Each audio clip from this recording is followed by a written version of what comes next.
Hello friends, this is Tisha from Meadows and Mortar by Tisha, and I am here on the Paint Couture YouTube page, and I'm going to show you how to update these metal trays that I thrifted. The first thing that I did is I put some Sure Prep bonding primer, this is from Paint Couture paint, all over my pieces.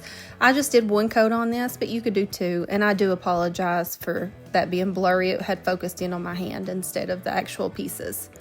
Then I take and I cover the whole thing. Once it's had about 24 hours to dry, I take the color Gustav. This is from Paint Couture paint. It's just a light creamy color, and then I'm putting it all over each one of these plates.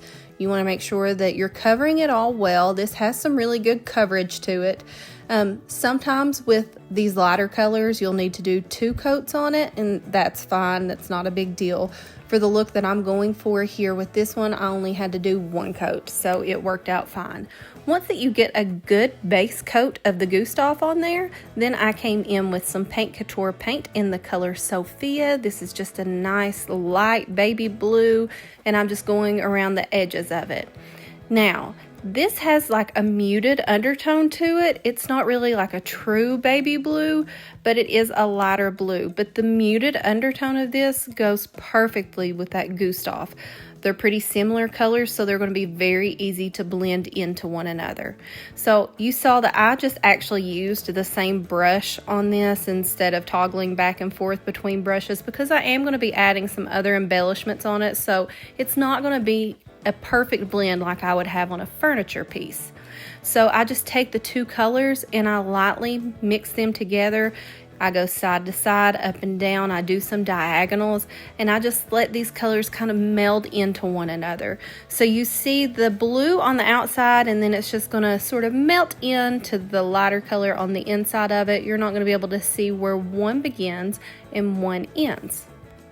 If you wanted this to be a smoother, more perfect blend, then what you would need to do is have a brush for each one of your colors, and then you would take another brush that's dry, that doesn't have any kind of paint on it, and then you would feather those colors together.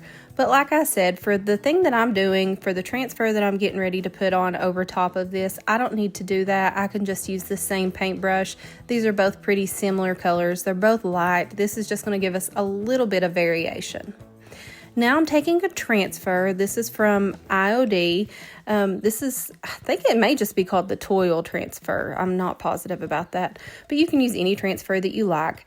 After your paint has had time to fully dry, I'm talking at least 24 hours, you're going to come in with your transfer, and then you're just going to lay it on top.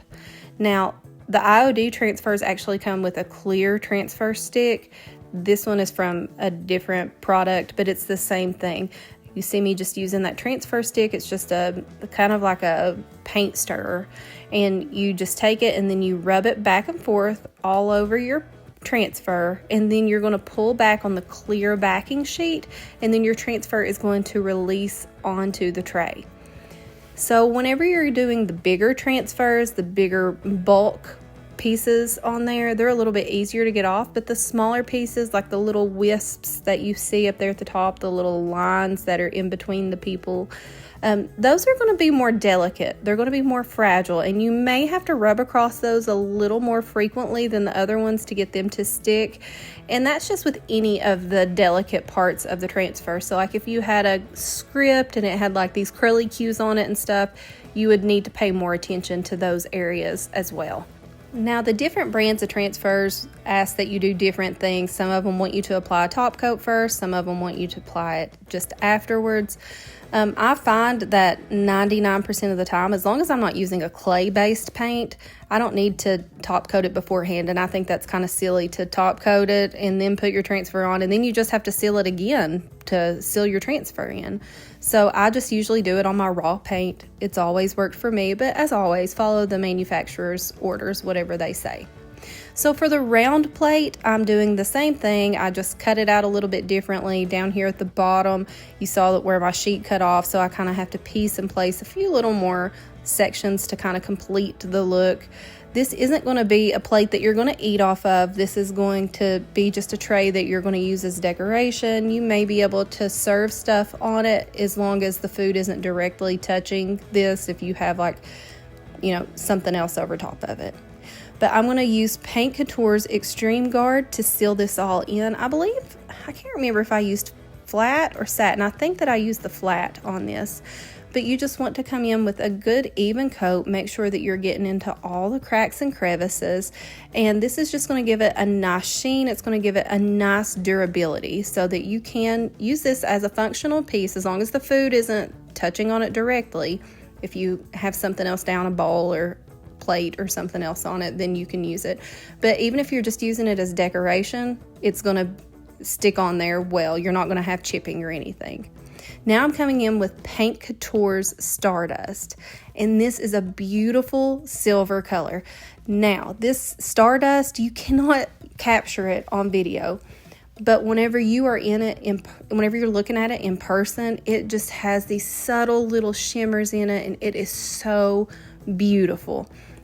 Really, you can look at it one way and it looks like a deeper silver. You look at it another way and you're like, oh, this is a brighter silver, and it just has the most beautiful sparkle. And right here is my finished product. So this is a nice, easy, quick decor update that you can do.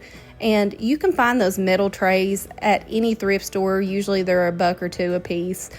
And, you know, this is going to be a very cheap way to update your decor, and it's very beautiful. These would be beautiful Christmas gifts if you guys wanted to go ahead and start up on your Christmas stuff.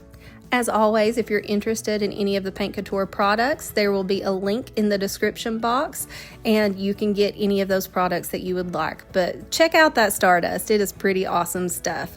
So guys, thank you all for watching, and we'll see you next time.